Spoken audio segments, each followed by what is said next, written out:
ఓం సాయిరామ్ శ్రీమాత్రే నమః. అమ్మ బిడ్డలందరికీ నమస్కారం. ఫ్రెండ్స్, ఎలా ఉన్నారండి?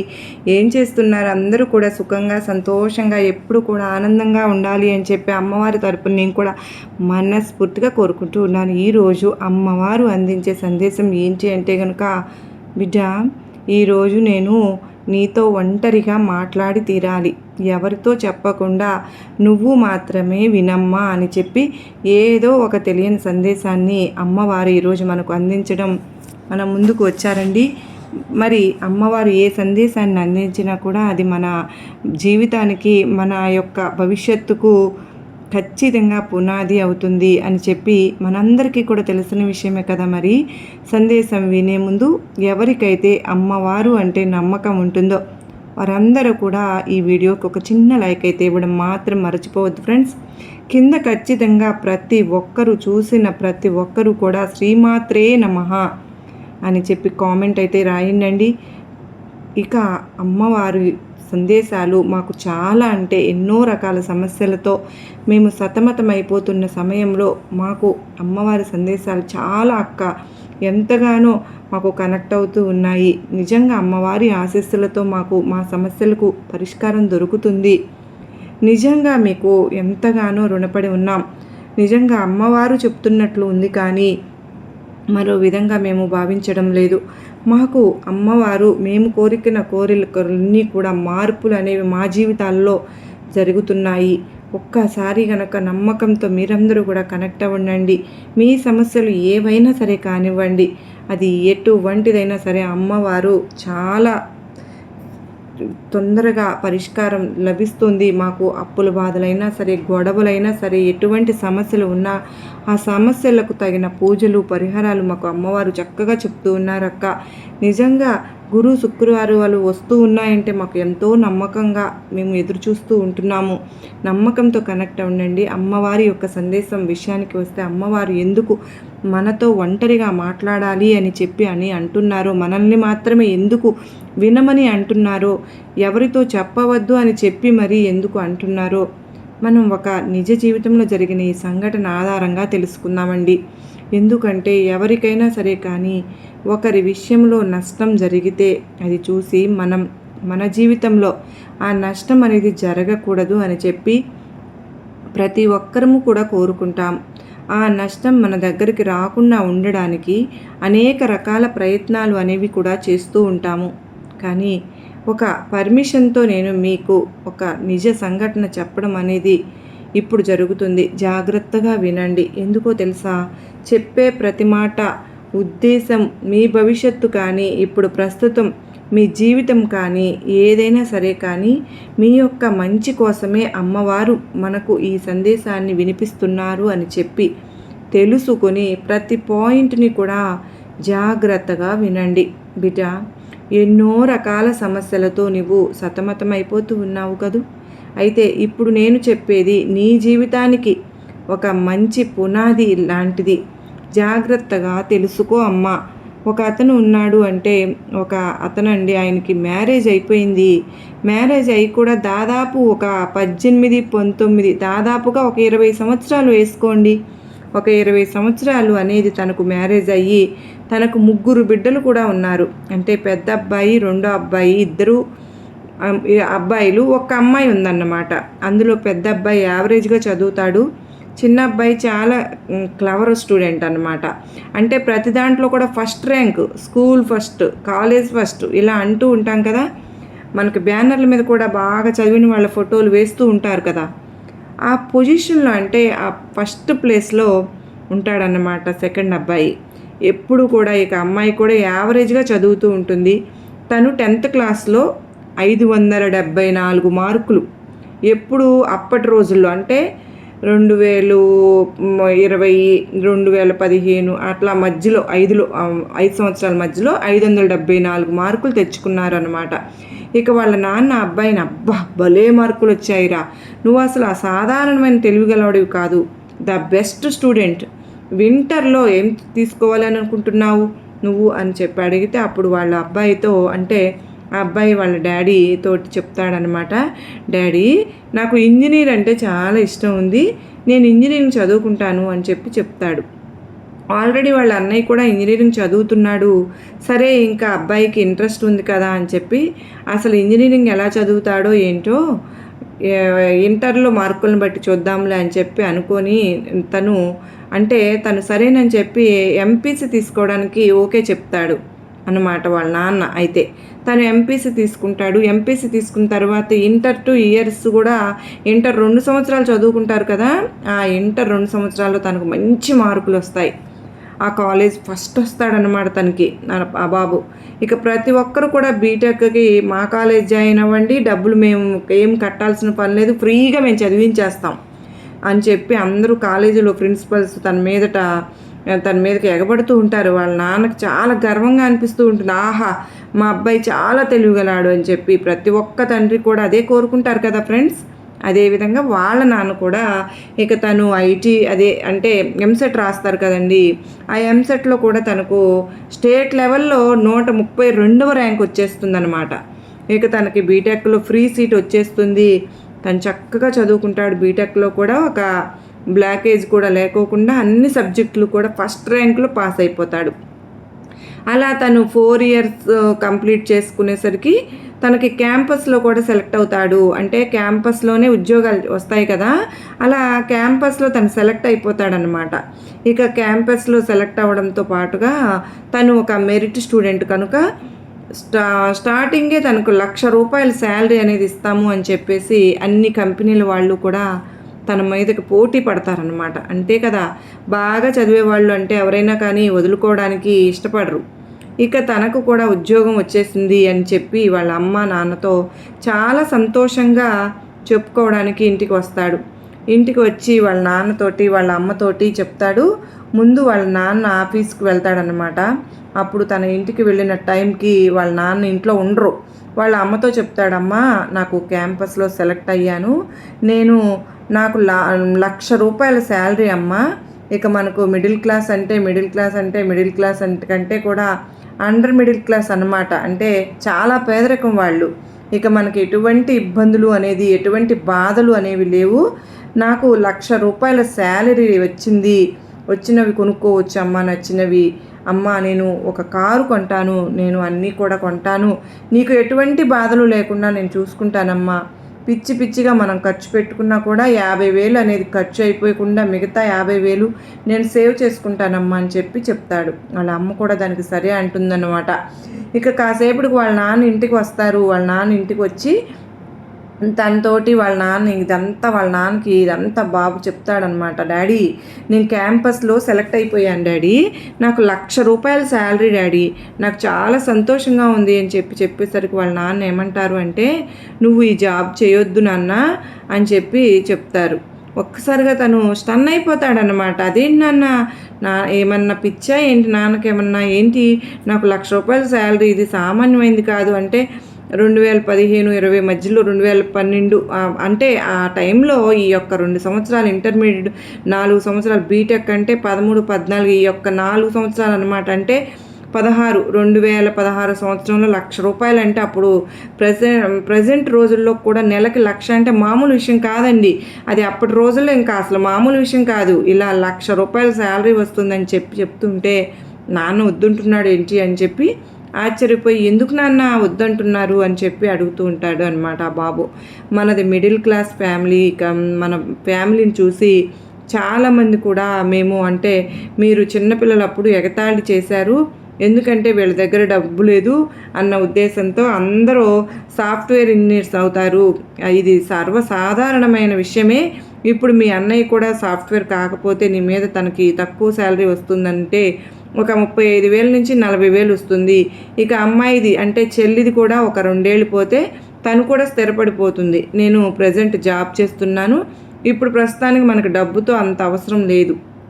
నువ్వు ఐఏఎస్ సివిల్స్కి నువ్వు ప్రాక్టీస్ అవ్వు, సివిల్స్ చదువు, ఐఏఎస్ అంటే నా కొడుకు కలెక్టర్ అని చెప్పుకుంటే ఆ చాలా డిగ్నిఫైగా ఉంటుంది. అంటే ఆ యొక్క గర్వం ఎలా ఉంటుందంటే ఒక తండ్రిగా నేను మాటలతో చెప్పలేను. నువ్వు చదవగలవు, ఎందుకంటే కలలు కనడం అనేది ప్రతి ఒక్కరికి ఉంటుంది, కానీ పెద్ద కలలు కని దాన్ని నెరవేర్చుకుంటారు చూసావా, వాళ్ళే గ్రేట్. చిన్న చిన్న కలలు కానీ అవి పోయినాయి అని చెప్పి సెటిల్ అయిపోయే టైప్ కాదు నువ్వు మెరిట్ స్టూడెంట్వి, నువ్వు చాలా తెలివిగలాడివి, నువ్వు ఖచ్చితంగా ఐఏఎస్ చదవగలవు అని చెప్పి ఆ బాబుని మోటివేట్ చేస్తాడనమాట. ఆ బాబుకు అప్పుడు దాదాపుగా 22 సంవత్సరాలు ఉంటాయి. అయితే ఇక వాళ్ళ నాన్న మాట కాదనలేక ఐఏఎస్ చదవాలి అన్న ఉద్దేశంతో ఇక ప్రాక్టీస్ అనేది మొదలు పెడతాడు. ఇక ఆ జాబ్కి కూడా తను ఓకే చెప్పుడు అనమాట. ₹1,00,000 శాలరీ, అది కూడా చాలా ఇష్టమైన సాఫ్ట్వేర్, తనకు ఒక కళ, తను సాఫ్ట్వేర్ అవ్వాలి అని చెప్పి తనకు ఒక డ్రీమ్ అనమాట. అది కూడా వాళ్ళ నాన్న మాట కోసం త్యాగం చేసేసి తను ఇంకా కలెక్టర్ అవ్వాలి అన్న ఉద్దేశంతో ఆ మరుసటి రోజే ఆ యొక్క జాబ్కి నేను రాను అని చెప్పి లెటర్ పెట్టేసేసి తను ఐఏఎస్కి బుక్స్ అనేవి తెచ్చుకుని ఇక ఇంట్లో కూర్చొని ప్రాక్టీస్ అవుతూ ఉంటాడనమాట. ఐఏఎస్ ఎగ్జామ్స్ రాయటానికి 2 పరీక్షలు అనేవి పాస్ అవ్వాల్సి ఉంటుంది, ఒక ఇంటర్వ్యూలో కూడా పాస్ అవ్వాల్సి ఉంటుంది. ఇక తను ఫస్ట్ ఎగ్జామ్స్ అనేవి పాస్ అవుతాడు. ఇక 6 నెలలు చదివిన తరువాత రెండో ఎగ్జామ్లో తను మంచిగానే, అంటే యావరేజ్ మార్కులు తెచ్చుకుంటాడు. ఇంటర్వ్యూ దాకా వెళ్తాడు. ఇంటర్వ్యూలో ఫెయిల్ అయిపోతాడనమాట. ఫెయిల్ అయిపోయిన తర్వాత వాళ్ళ నాన్న, సరే ఏం పర్వాలేదు, ఇప్పుడే కదా నువ్వు మొదటిసారి చదువుతున్నావు, ఐఏఎస్ అనేది దాదాపుగా 3 అటెంప్ట్స్ ఉంటుంది, అంటే 3 సార్లు దీని యొక్క ఇంటర్వ్యూకి ఎగ్జామ్స్ రాసుకోవచ్చు, తప్పినా కూడా ప్రాబ్లం ఏం లేదు అని చెప్పి వాళ్ళ నాన్న తనని కొంచెం మోటివేట్ చేస్తారనమాట. సరేనని చెప్పి మళ్ళీ చదవడం స్టార్ట్ చేస్తాడు. ఈసారి ఫస్ట్ ఎగ్జామ్లోనే తను ఫెయిల్ అయిపోతాడు అన్నమాట. అంటే రెండవసారి రాసిన దానికి, అంటే 2వ సంవత్సరం రాయటానికి తను ఎగ్జామ్ రాసినప్పుడు రెండోసారి కూడా ఫస్ట్ ఎగ్జామ్లో పాస్ అయ్యాడు. రెండోసారి తక్కువ మార్కులు వచ్చాయి. రెండో పేపర్ కొంచెం ఇంటర్వ్యూలో ఫెయిల్ అయిపోయాడు అన్నమాట. ఈసారి 2వ సంవత్సరంలో ఫస్ట్ ఎగ్జామ్లోనే తను ఫెయిల్ అయిపోతాడనమాట. మళ్ళీ వాళ్ళ నాన్న కొంచెం మళ్ళీ ధైర్యంగా ఉండే మాటలు చెప్తారు. ఏం పర్వాలేదు నాన్న, మనం చక్కగా ఇంకోసారి రాసుకోవచ్చు. ఇప్పుడు నీ లక్ ఏంటి అంటే, ఇదివరకు ఐఏఎస్ పాస్ అవ్వాలి అంటే 3 సంవత్సరాలు మాత్రమే ఛాన్స్ ఇచ్చేవాళ్ళు, ఇప్పుడు ఈ సంవత్సరం నుంచి ఇంకా 2 సంవత్సరాలు పెంచారు, అంటే 5 సంవత్సరాలు రాసుకోవచ్చు, ప్రాబ్లం ఏమీ లేదు, నీ మీద నాకు నమ్మకం ఉంది, నువ్వు మెరిట్ స్టూడెంట్వి, నువ్వు తప్పకుండా పాస్ అయిపోతావు అని చెప్పి అతన్ని మళ్ళీ ధైర్యం చెప్పి మాటలు అనేది కొడుకు చెప్తాడనమాట. ఇంకా రెండోసారి మళ్ళీ తప్పుతాడు కదా, మళ్ళీ మూడోసారి రాస్తాడు, మళ్ళీ ఫెయిల్ అయిపోతాడు. ఇప్పటికి 3 సంవత్సరాలు అయిపోతుంది. తరువాత 4వసారి ఏంటంటే, 4వసారి వాళ్ళ నాన్న కూర్చుని ఇంకొంచెం గట్టిగా చెప్తాడు. నీవు లాస్ట్ ఇయర్ ఫ్రెండ్స్తో కలిసి పార్టీలు చేసుకున్నావు, ఇంకా ఫ్రెండ్స్తో కలిసి టూర్కి వెళ్ళావు, ఎక్కువగా నువ్వు ఫోన్లు మాట్లాడావు. ఈ సంవత్సరం అంటే 4వ సంవత్సరం, 5వ సంవత్సరం, ఈ 2 సంవత్సరాలే నీకు టైం ఉంది. నీ దగ్గర నుంచి నేను ఫోన్ తీసేసుకుంటున్నాను. నీకు ఏమి కావాలన్నా కానీ నేను రూమ్లోకి తీసుకొచ్చి పెడతాను. నీకు ఏది కావాలంటే చదువుకి సంబంధించినవన్నీ కూడా నేను అమెజాన్లో ఆర్డర్ పెట్టేసుకో. నీకు రూమ్కి మీరు ఎవ్వరి మాటలు, అంటే బయట జరిగేవి ఏవి కూడా నీకు రూమ్లోకి తెలియకుండా ఉండేటట్లుగా సౌండ్ ప్రూఫ్ రూమ్లో అయితే నీకు ఏర్పాటు చేస్తున్నా కనుక నువ్వు హ్యాపీగా చదువుకోవచ్చు అని చెప్తాడనమాట. ఇక 4వ సంవత్సరంలో ఆ బాబు నెలకొక్కసారి మాత్రమే ఆ రూమ్లో నుంచి బయటకు వస్తాడు. అది కూడా కటింగ్ చేయించుకోవడానికి మాత్రమే బయటకు వచ్చేవాడు అనమాట. ఇక 4వ సంవత్సరం ఎంతో కష్టపడతాడు, ఒక్క నిమిషం కూడా వేస్ట్ చేయడు, అయినా కూడా ఫెయిల్ అయిపోతాడు. అసలు ఎందుకు ఇలా జరుగుతుందో వాళ్ళ నాన్నకు అసలు అర్థం కావడం లేదు, ఆ బాబుకి కూడా అర్థం కావడం లేదు. మళ్ళీ 5వ సంవత్సరం కూడా తను ఫెయిల్ అయిపోతాడు. ఆల్రెడీ 5 సంవత్సరాలు గడిచిపోయింది. ఐఏఎస్ 5 సార్లు ఫెయిల్ అయిపోయాడు. ఫస్ట్ 5 సంవత్సరాల క్రితం తనకు వచ్చిన ఇంజనీరింగ్ జాబ్ అనేది ₹1,00,000 శాలరీ, అదే ఇప్పుడు చేసుకుంటూ ఉంటే తనకు దాదాపుగా సీనియారిటీ పెరిగిపోయి ఒక 2-3 లక్షలు కనీసం తను యుఎస్ వెళ్ళే ఛాన్స్ కూడా వచ్చేసేదన్నమాట. కానీ వాళ్ళ నాన్న మాటకు విలువనిచ్చి తనన్నింటినీ కూడా వదిలేసి ఈ 5 సంవత్సరాలు ఐఏఎస్ అనేది చదువుతూనే కూర్చున్నాడు. కానీ ఎటువంటి ఫలితము లేదు, ఎటువంటి ఉపయోగము కూడా లేకుండా అయిపోయింది. ఇక 5వ సంవత్సరంలో కరోనా వచ్చింది, లాక్డౌన్ వచ్చేసింది, అందరూ కూడా ఇళ్లలోనే ఉంటున్నారు. వాళ్ళ నాన్న ఫస్ట్ వ్యాక్సిన్ తీసుకున్నాడు, రెండో వ్యాక్సిన్ తీసుకున్నాడు, ఇంట్లో వాళ్ళందరూ కూడా వ్యాక్సిన్ తీసుకున్నారు. ఇక వ్యాక్సిన్ తీసుకున్న తర్వాత కూడా అతను బయటకు వెళ్ళడం మొదలుపెట్టాడు. ఎవరు వాళ్ళ నాన్న ఇంట్లో అందరూ చెప్తూ ఉన్నారు. ఈ అబ్బాయి కూడా చెప్తున్నాడు, నాన్న వ్యాక్సిన్ వేయించుకున్నా కూడా కరోనా అనేది వచ్చింది, నువ్వు బయట తిరగొద్దు నాన్న అని చెప్తాడనమాట. ఎంత చెప్పినా కూడా ఎందుకు వచ్చుద్ది నాన్న, నేను వ్యాక్సిన్ వేయించుకున్నాను, ఇంకా ఇంట్లో వాళ్ళకి ఎలా వస్తుంది, మీరందరూ 30 సంవత్సరాల వాళ్ళే కదా, 30 సంవత్సరాల వాళ్ళకి ఇమ్యూనిటీ పవర్ చాలా స్ట్రాంగ్గా ఉంటుంది అని చెప్తాడనమాట. అప్పటికీ వాళ్ళ నాన్నకి 65 సంవత్సరాలు వస్తాయి. ఇక కరోనా బయటకు తిరిగినప్పుడు రాకుండా ఉంటుందా? కరోనా అనేది వచ్చేసింది, ఫ్యామిలీలో అందరికీ కూడా వచ్చేసింది.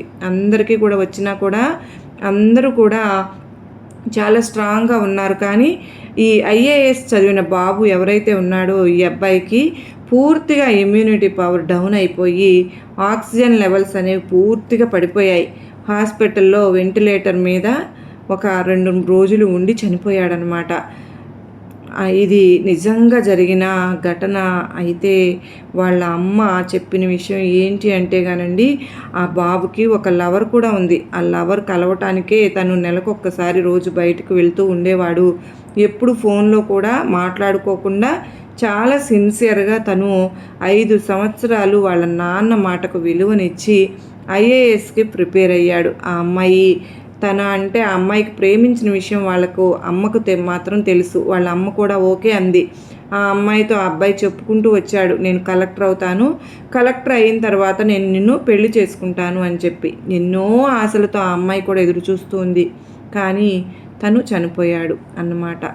అయితే ఇదంతా కూడా బిడ్డ నీకు ఎందుకు చెప్పానో తెలుసా అంటే, నీ భవిష్యత్తులో నీకు నచ్చిన పనులు అనేవి కొన్ని చెయ్యనివ్వకుండా నీ తల్లిదండ్రులు నిన్ను ఆపి ఉండవచ్చు. ఆ ఆపిన క్షణంలో అయ్యో నాకు నచ్చిన పని నేను చేయలేకపోతున్నానే అన్న దిగులుతో నువ్వు ఎన్నో పనులను వెనక వేసుకుని మీ అమ్మ నాన్నల కోసం నువ్వు తల వంచుకుని ఉండవచ్చు. కానీ అది తప్పు అని చెప్పి నేను చెప్పడం లేదు. కానీ తల్లిదండ్రులుగా ఇప్పుడు మీరు మీ బిడ్డలకు స్వేచ్ఛను ఇవ్వాల్సిన సమయం అనేది, ఇంజనీరింగ్ జాబ్ అంటే ఆ అబ్బాయికి అది తక్కువేమీ కాదు. అప్పటి రోజుల్లో అంటే 2016, 2017 టైంలో తనకు ₹1,00,000 శాలరీ అంటే అది కూడా తక్కువేమీ కాదు. చక్కగా తను ఆ శాలరీతో వాళ్ళ అమ్మకు చెప్పినట్లుగా హ్యాపీగా తన జీవితాన్ని గడిపేవాడు.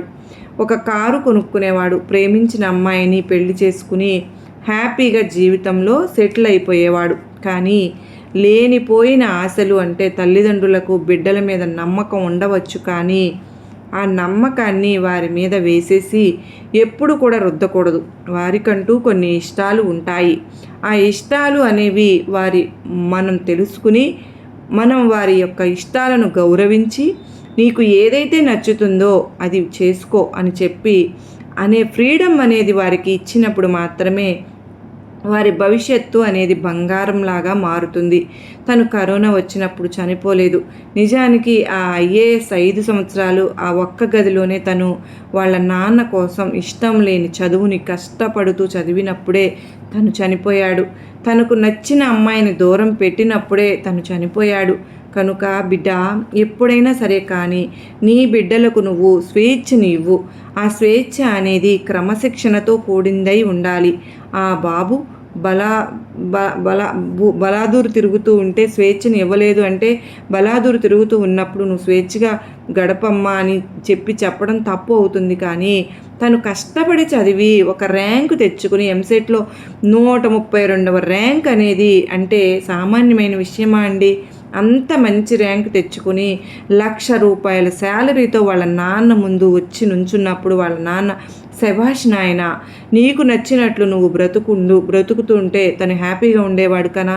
కానీ వాళ్ళ నాన్న మూర్ఖత్వానికి తీసుకుని వచ్చి వాళ్ళ నాన్న ఇష్టాన్ని, వాళ్ళ నాన్న కోరికను ఆ అబ్బాయి మీద రుద్దారు. చూసారా, అది అండి తప్పు. కనుక నీ ఇష్టాన్ని, నీ ఎప్పుడు కూడా నీ బిడ్డల మీద రుద్దవద్దు. నీ బిడ్డ ఫస్ట్ ర్యాంకులో రాకపోయినా కానీ ప్రేమతో కొంచెం కష్టపడి చదువమ్మా అని చెప్పాలే కానీ నువ్వు ఎందుకు తెచ్చుకోలేదు అని చెప్పి ఎప్పుడు కూడా కోప్పడుతూ వారి మనసును నొప్పించకూడదు. బిడ్డ, ఇదంతా కూడా నేను నీకు ఎందుకు చెప్పానో ఇప్పటికే నీకు క్లియర్గా అర్థమైపోయి ఉంటుంది. కనుకనే నేను నీతో ఒంటరిగా మాట్లాడాలి అన్నాను. ఇది ఎవ్వరికీ కూడా చెప్పవద్దు అన్నాను. నీ బిడ్డల బంగారు భవిష్యత్తు నీ చేతిలో ఉన్నప్పుడు దాన్ని ఇంకా బంగారంలాగా మార్చాలి తప్పితే దాన్ని నీ చేతులతో పాడు చేయకూడదు అని చెప్పి నువ్వు గుర్తించాలి అన్న ఉద్దేశంతో ఈ యొక్క సంఘటన నీ ముందుకు నేను ఈరోజు ఈ సందేశం రూపంలో తీసుకురావాల్సి వచ్చింది. ఎందుకు చెప్పానో నీకు అర్థమైందని అనుకుంటూ ఉన్నాను. మరి అమ్మవారు చెప్పిన ఈ సందేశం మీ అందరికీ కూడా నచ్చింది అని అనుకుంటున్నాను. నచ్చింది అని చెప్పి అనిపిస్తే చూసి వెళ్ళే వాళ్ళందరూ తప్పకుండా ఒక చిన్న లైక్ అయితే ఇవ్వండి ఫ్రెండ్స్. అంత మాత్రమే కాదండి, కింద కామెంట్ సెక్షన్లో శ్రీమాత్రే నమః అని చెప్పి కామెంట్ చేయడం కూడా మర్చిపోవద్దు. మొదటిసారిగా అమ్మ సన్నిధి ఛానల్లోకి వచ్చారా, సబ్స్క్రైబ్ చేసుకోవడం కూడా మర్చిపోవద్దండి. మరో చక్కని అమ్మవారి సందేశంతో మరలా కలుసుకుందాం. అంతవరకు కూడా అమ్మవారి ఆశీస్సులు మనందరిపైన నిండుగా మెండుగా ఉండాలి అని చెప్పి మనస్ఫూర్తిగా నేను కోరుకుంటున్నాను. మనందరము కూడా ఈ గురు శుక్రవారాల్లో అమ్మవారు మనకు ఇచ్చే సందేశాలు చాలా అంటే చాలా కనెక్ట్ అవుతూ ఉన్నాయక్క అని మీరే చెప్తూ ఉన్నారు. మీకు అంతగా కనెక్ట్ అయినప్పుడు మీరు చిన్న లైక్ ఇవ్వడం మాత్రం మర్చిపోతున్నారు, సబ్స్క్రైబ్ చేసుకోవడం మాత్రం మర్చిపోతున్నారు. ప్లీజ్ అండి, నాకు సపోర్ట్ అవ్వండి. దయచేసి మీ నుంచి నేను కోరుకునేది ఇది ఒక్కటి మాత్రమే. మీరందరూ కూడా సుఖంగా సంతోషంగా అష్టైశ్వర్యాలతో ఆయురారోగ్యాలతో ఉండాలని మరొక్కసారి అమ్మవారిని మనస్ఫూర్తిగా వేడుకుంటూ అందరూ బాగుండాలి, అందరిలో నేను ఉండాలి అని ఆ తల్లిని మనస్ఫూర్తిగా మరొక్కసారి వేడుకుంటూ అందరికీ నమస్కారం అండి. ఓం సాయిరాం. శ్రీమాత్రే నమః. సర్వే జనా సుఖినో భవంతు. లోకా సమస్త సుఖినో భవంతు.